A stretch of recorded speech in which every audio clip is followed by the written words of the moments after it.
Hello everyone! Hello mga kasikat, mga kabisig. Andito kami ngayon sa Aberdeen Hotel na kung saan maghahanap kami ng mga models ng aming wala lang, magkikwentuhan lang kami for today's video. And kasama ko si Darlene from Kids and Teen Show. Mag-hi ka muna. Hello!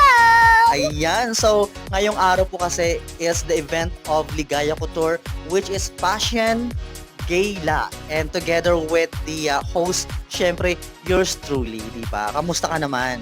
Okay lang po, excited po sa ngayong araw po. Alright, dahil dyan, mga kabisig, mga kasikat, ayan, so this is Spotlight, Dream, Believe, Achieve!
Alright mga kabisig, mga kasikat, once again, this is Spotlight, Dream, Believe, and Achieve. My name is DJ Alvin, ang DJ Rakiter ng Masa at ang DJ na kahit ang gawin, single pa din. Live tayo napapanood sa Kabisig Internet, radio broadcasting, and maraming thank you sa ating mga viewers out there. Darlene! Hello guys! So, my name is Darlene Isabel and I'm so excited! So, follow nyo din po ang Kabisig Internet Radio Broadcasting and Kids and Teen Show and Euro TV Philippines Entertainment po! Alright, so for today's video, is meron na kayong kasama ngayon na isa sa mga pinakamagandang dilag sa balat ng lupa na nakita ngayong araw. Ayan, ate, magpakilala ka muna sa ating mga viewers out there. Okay. Hi everyone, I am Chasey Fuentes and I am from Model Prodigy Circle. Your name is Chasey. Yo, so looks like, sounds like yummy. It looks like cheese, ganyan. So pinaglihi ka sa cheese. Hindi naman. Hindi naman. So bago ang lahat, Chasey, bumati ka muna. Ayan, hi everyone, kamusta po kayong lahat? Sana po ay safe po kayo at healthy. So, panoorin niyo po yung fashion show namin mamaya. So you are the one of the models for Fashion Gala, which is the events of Ligaya Couture at this moment. So anyway, can you please tell us something about yourself, Chasey? Oh, something about myself. Siguro starting po, I am the head coach of Model Prodigy Circle. I am also a first-year college and I am trying to pursue modeling while also balancing my studies in school. And, yeah. Wow! Ikaw naman, Ate Darlie, do you have any questions to Ate Chasey mo? Yes po. So, anong grade nyo na po ba? I am first-year college taking up the nursing course program. Oh, congratulations! So, gusto nyo din po maging doktor? Maybe someday if pagpala rin. I pray that you do. So, ilang years pa ang nursing? So nursing has a 4 years program bago po. Tapos we will take the nursing exam. So, Sir DJ, yung magsalita po siya, nakakaano po, no? Peacefully po siya magsalita, parang American magsalita. Na-amaze ka doon. Opo. Parang hindi siya pang nursing, para siya pang steward, gano'n. So, pang flight attendant. Siri. City? Charge. Flight attendants na, hello guys, so, we're flying to Singapore. Get ready. Yes. Yes. Wala ka bang planong mag-flight? Actually, one of the options that I have for college was tourism, But feeling ko mas kaso mas napili ko po yung nursing kasi I feel like I have the heart for service of people, just like how I do volunteerism in other communities. And also, being a leader and head coach is a way also to serve other people. Oh, so ilang years na lang bago ka mag-graduate, Chelsea? 3 years na lang, first year college. Oh, first year college. So, meron ka pang 3 taon na hagdan bago makamit ang pangarap mo. And I'm praying for that. Sana magtagumpay ka sa mga pangarap mo bilang isang nursing, di ba? So, ano ang plano mo? Kung sakaling nakapasa ka, di ba may mga board exam pa mga ganyan? If ever nakapasa ka, anong magiging plan mo sa unang-unang plano? I feel like the first plan is to work as a nurse, of course, to get some experience. And siguro po, pagpapala rin, I'm planning to go abroad to continue my nursing as a profession. So, ano po ba ang hilig niyo pong gawin?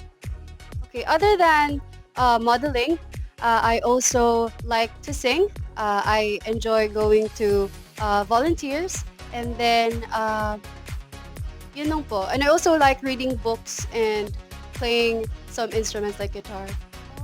Yes. If I don't mind, how old are you na, Chelsea? I am 19 years old and turning 20 on July 22 po. Alright. So, ma-question lang kita. Don't get mad. Do you have a boyfriend? Yes po, I have a boyfriend, and yeah, he's here po today. Hi! Is that your boyfriend? Oh, how long? We are going to be in 2 years now, in April po. Oh, sana all may 2 years, di ba? Kasi kami 6 months lang nangyari. Pero it's okay. At least, andyan yung boyfriend mo to support you, and good luck sa inyong dalawa. Di ba? Sana nga lang, hindi tayo dumating sa point na maghiwalay tayo, di ba? So, alam ko mahal na mahal yung isa't isa. Alright? Pero kahit may boyfriend, is, at least kahit pa paano, hindi naman siya sagabal sa pag-aaral. Of course po, we need to first po yung priorities natin sa buhay. Siyempre, una po ang pag-aaral at ang pamilya po bago po ang mga True po yun. May question ka pa ba? Opo. So, kailan po ba kayo nagsimula? Nagsimulang Nag-model pala po. Sorry. Okay. I started modeling when I was actually 3 or 6 years old po. Pero I stopped because I had other priorities than modeling. Pero bumalik din po mga high school na po ako, I would say grade 11. So, nung bata ka pa, is hilig mo na taga mag-model? Hindi naman sa hilig. My mom introduced it to me, and then I liked it nung tinry ko. So, ayun, pinursu ko po siya. So, during break time naman, like for example, is, di ba malapit na yung bakasyon? So, ano naman pinagkakabalahan mo kapag walang bakasyon? Recently, palagi po ako absent sa workshop ng MPC because I am busy doing my schoolwork. So, siguro pag summer na or break time na ng school, I will be more active on MPC, and siguro be more active din sa other hobbies than modeling. Ate Darlene, do you have any questions? So, pang-ilan nyo na po ba tong model po or fashion or event? Hindi ko na mabilang. Pero, Before po mangyari po to, marami na pong events po na yeah, nangyari. I do runway shows in Cebu before, and also some runway shows dito before kay Ligaya, and I also do pageantry po. Wow, Cebu! Sana all nakapunta po ng Cebu. Hindi ka pa nakakapunta ng Cebu? Hindi po Oo. po. Alam na po, sa Cebu ng Pilipinas. No, ang Cebu malapit lang. Meron tayo dito sa Cebu. Oo.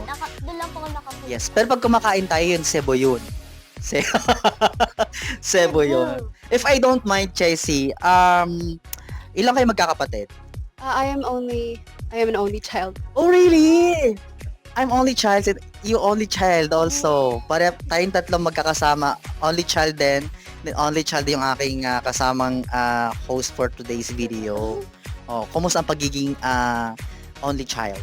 Masaya naman po, I feel like, kasi growing up, kahit only child ako, I have my cousins with me. So, I have never been felt lonely. So, happy po ako every time I am with them. And also, I am introduced to a lot of people, adults, tas minsan po sa school. So, Sana all, no? Masaya kahit single, only child ka. Kasi kami, ito, masaya ka ba? Single child ka? Opo. Masaya. Ako, malungkot lang ko. Bakit naman po? wala akong kalaro, ganyan. Wala akong kasama sa bahay. Kausap ko yung sarili ko, ganun. So, ikaw, may kinakausap ka din sa bahay. Yes po, my cousins po, my mother, and also my uncle and aunt. Wow. And eto naman, tanong ko lang sa'yo, kung sakaling papipiliin kita, diskarte o talino? Diskarte po ay. Bakit diskarte? Grabe, naging pang-casual questions, tapos naging Miss Universe question na to. Diskarte po kasi feeling ko, hindi po pwede na talino lang po tayo na meron sa buhay. Ayun, feeling ko hindi po aangat pag walang diskarte. Kailangan po natin siya gamitin para makapag-isip po ng mga bagay para po mag-survive tayo sa buhay po. Wow. Pang Miss Universe, Ate Dar. Yes. Ikaw, diskarte o talino? Ah, um, Talino na. Sa'yo? kasi po, kung matalino po kayo, marunong po kayong dumaskarte. Kung marunong naman po kayong dumaskarte, parang you're using your brain. Oh, same lang yun. So, I use both. Use both sa'yo. Pero po, kung one answer lang po, I choose diskarte. Kung matalino naman po kayo, kung tamad naman po kayo, kung hindi naman po kayo marunong gumamit ng brain nyo po, wala din po yung pinag-aralan. Ang talino, na-acquire po siya. Ang knowledge po ay napag-aaralan. Ang diskarte po, feeling ko kasi skill po siya ng tao na hindi po lahat ng tao meron po. Yes, totoo yan, di ba? So anyway, Chelsea, meron ka bang gustong sabihin sa mga mahal mo sa buhay ngayon? Siguro po, thank you. Thank you for supporting me. And then, for always being there for me on whatever I do. And, mababalik ko po sa inyo yung mga paghihirap na binigay niyo po sa akin. Ng mga biyaya na pagbibigay niyo po sa akin. Ayun. And about po sa Model Prodigy Circle, what is your message to them? They are like a family to me. So, minsan, pag burden sa school, when I think about them, it's kind of happy. They make me feel inspired through their messages, and then they make me feel motivated po. I would say thank you. They are also the ones who nagbibigay po sa akin ng kapit sa buhay. Sa mga smiles po ng bata at sa mga hugs po nila, ako po ay nabubuhay. Wow. And how about your mga models? What is your message naman? Keep on going na po siguro. They all want to be beauty queens, I feel like, and being a runway model. Pagtyaga lang po and practice, and feeling ko na mararating nila kung ano yung gusto nila sa buhay. Alright, so do you have any social media account to promote? Ayun, please follow my Instagram, Michesi, and then my Facebook, Michesi Fuentes, and also follow na lang din po ang Model Prodigy Circle in Facebook po and Instagram. Alright, thank you so much, JC, for your time, and welcome to Kasikat and Kabisig Internet Broadcasting Network, and also to Afternoon Drive and Kids and Teen Show. Live din kami napapanood sa EuroTV Philippines Entertainment every Wednesday, 2:30 p.m. to 4 p.m. And Kids and Teen Show, what time is it? Yeah. Is 1 p.m. to 2 p.m. po. So, we're always live po. Ayan, so paano tayo, Darlene? Go, maulang magpaalam. So, thank you, ate. So, thank you for watching mga kasikat and mga kabisig. Follow, like, and share Kabisig Internet Radio Broadcasting and Kids and Teen Show and EuroTV Philippines on our social media account. Follow nyo na rin po ang aking FB na si Darlene Isabel, and ang another FB ko po ay Jera Space Lin po. Till next episode mga kasikat and mga kabisig, don't forget, this is Spotlight, Dream, Believe, and Achieve! And my name is Darlene, your love, your friend! And ako naman, DJ Alvin, ang DJ Rocketerang Masa. And of course, ang DJ na kahit ano gawin, single pa rin. Sa EuroTV, sikat ka. Bye-bye everyone! Bye!